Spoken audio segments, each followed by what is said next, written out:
Thanks for coming out. This is an amazing crowd for this event. I want to start off, my name is Vic Knox. I'm with the National Park Service in Washington, D.C., and I head up planning, facilities, and lands for the National Park Service. I know a number of you played a role in one way or another in the creation of the Manhattan Project National Historical Park, which is now a reality. And I want to start off by saying to each of you, congratulations.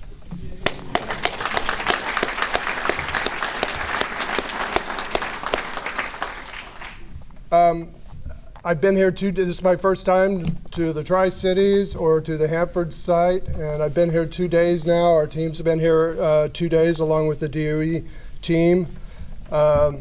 Yesterday we toured the B-Reactor, which is it's an amazing place, certainly worthy of national park status, and it is a place where you walk in and that history comes to life. It is a place that helps you learn about the important history of the Manhattan Project. It just draws you in and brings it to life. And many of the folks that guided us there at the B-Reactor are with Burma. And you guys are great, and women are great, and thank you for all you do.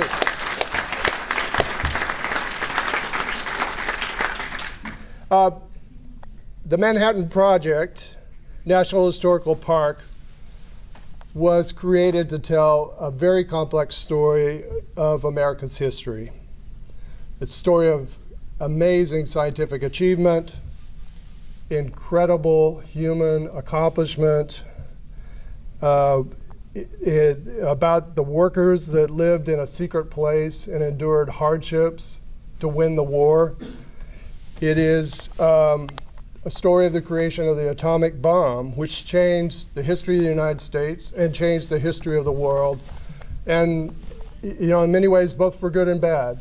And that story is a story that's continues to this very day with all the discussions about nuclear proliferation around the world, if I could say that word.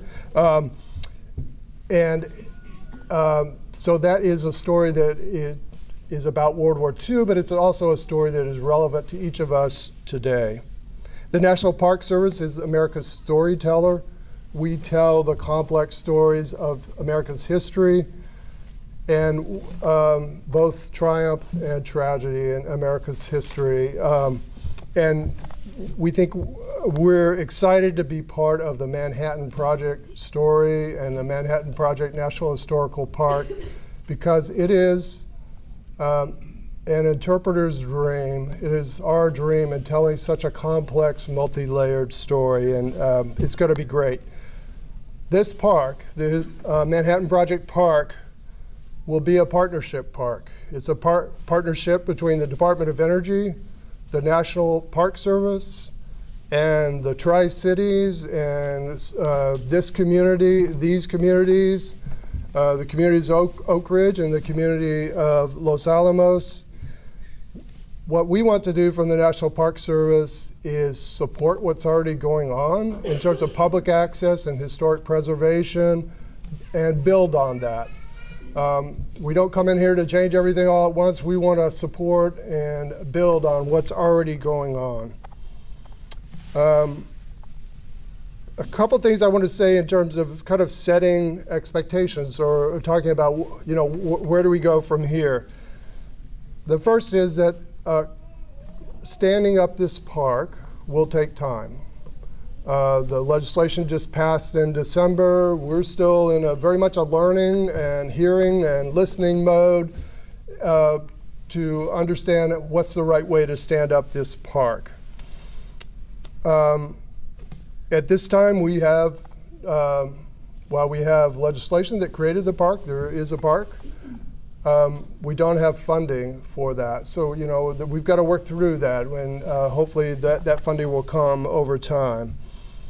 And we also want to carefully do the planning that it takes to lay the groundwork for a success going long into the future for this complex park. And I want to name the 2 steps next steps on working on the park are the National Park Service and the Department of Energy completing an agreement about our respective roles and responsibilities in managing this park. And we will get that agreement done this year. We worked on it this afternoon. We had a fantastic meeting this afternoon to work on that very agreement. And we've come a long ways. And I just want my hats off to the Department of Energy. They are going to be a great partner and already are a great partner for the National Park Service. The second step is planning for both short-term and long-term operations of the park to provide for public access and historic preservation. In the meantime, the Department of Energy already provides tours out to the B-Reactor, and that will continue, and we will do all we can to support that, make and improve those tours, and work with the Department of Energy on that. So it's not like things are going to change right away, but hopefully we can, over the short term, help add value to that public access that's already going on. Hello, I'm David Klaus. I'm the Deputy Undersecretary for Management and Performance, and I guess I've already introduced myself to you. It seems to me that DOE has been part of this community for more than 70 years. But I just want to say how wonderful it is to see Vic and the other members of the National Park Service here in these uniforms. And I just want to say, is on behalf of DOE and on behalf of the community, let's welcome them once more time.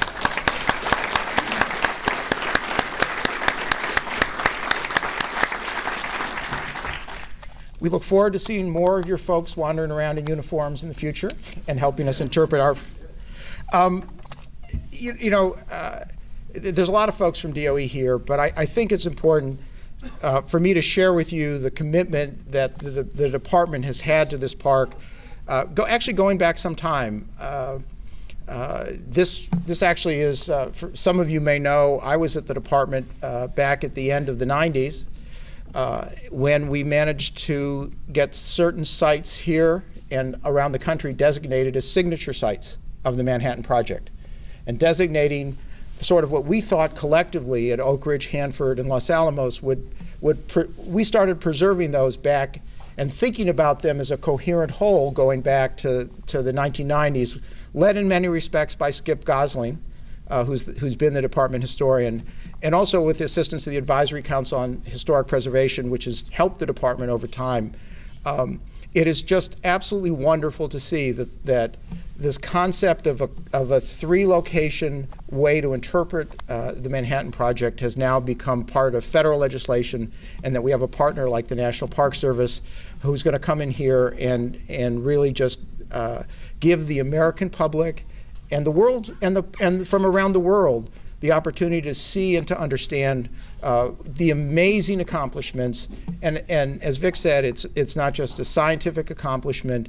To think that 60 or 70,000 people moved here, and crafts, and the lasting impression I get when I go out to B-Reactor is craftsmanship. It's, I like to look at the tubes that lead to each of the pressure, to look at the electrical work, and to look at, I got to tell you, the outside of the buildings are not that great, but but when you get in there, what you really see is the idea that this was built in 18 months by people who really just incredible care and meticulousness. And then to understand the tea plant and all the other facilities that are around there. So we could not be more delighted on behalf of the Department of Energy. I can tell you that our secretary is absolutely committed to working with the Park Service to making this park a reality as soon as it can happen.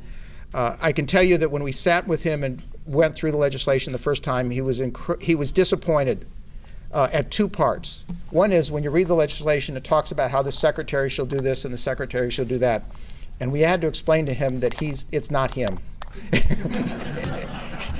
It's the Secretary of the Interior. And so the Secretary of the Interior and the Park Service are the lead agency in terms of moving forward on this. And I think when I heard all of the different folks from the Park Service that are here, and they're coming from Atlanta, they're coming from Seattle, they're coming from San Francisco, You heard that they're bringing in their expertise on interpretation. They are just bringing, and we've experienced this, the DOE team experienced this in Oak Ridge a couple weeks ago. They've experienced it during the visit here.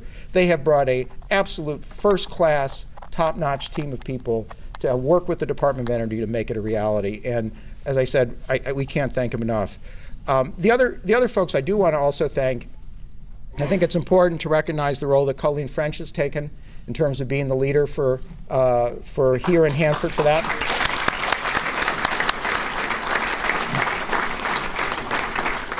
I know that Stacy Charbonneau, who's actually in Washington right now, I think I waved at her as we passed planes on the way out, and Doug Shoup have been incredibly supportive of making this happen. But I got to tell you, the statement and actually, let me, before I talk about the community, I want to just say one more thing. It's not just the Manhattan Project that I think has the potential to be interpreted here. It's this whole community. And it's not just the B-Reactor. It's going out to the high school, it's going out to the Brueggemann warehouse. It's an opportunity to understand the community that was here, that became that. It's an opportunity to understand and include the tribal history here at the department, and something the tribal history here in Hanford that's been around this region forever. And that's something that the Park Service is very good at, is helping understand the many different communities that have been part of it, and the key role that the tribal nations have played in terms of this area, the key role this community has played, the agricultural community. And so I think one of the things, Vic mentioned that they've been out to the B-Reactor, but they also toured the warehouse, they toured the bank, they toured the high school, the Brueggemann warehouse, et cetera. And one of the things we're looking at is trying to figure out how we incorporate that into the entire vision of the park. So with that, let me just say the last part about, the last observation I'd make is, look at this community. This is a community that, this is a community that has lived Hanford. And it's a community that made the Hanford, all the work that was done in Hanford when it was up and operating, a success. They contributed to world peace, is the way we like to think about it, and provided stability in the world, for the United States and the world, for the last 50 to 70 years. It's been a deterrent. Fortunately, it's only been used the two times that it was.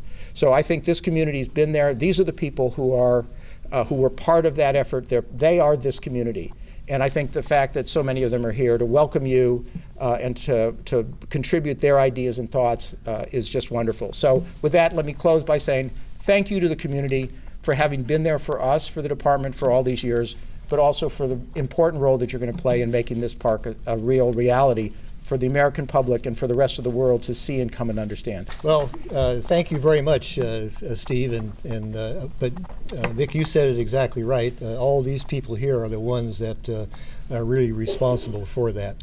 I just want to say that my responsibility in all this was to do the legislative process, and that was a work in progress. It was several years, I might say. And if you want to know that making law is like making sausage, you don't want to know all the things that went on, but nevertheless, we got it done. I'll tell you what my ask is to the Park Service. And Dave said it here, whether he did it intentionally or not, but he made the observation that the B-Reactor was built in 18 months. Now, Vic, you said that it's going to take a while, but my ask of you is, for God's sakes, if we can build a nuclear reactor, why can't we get a park done?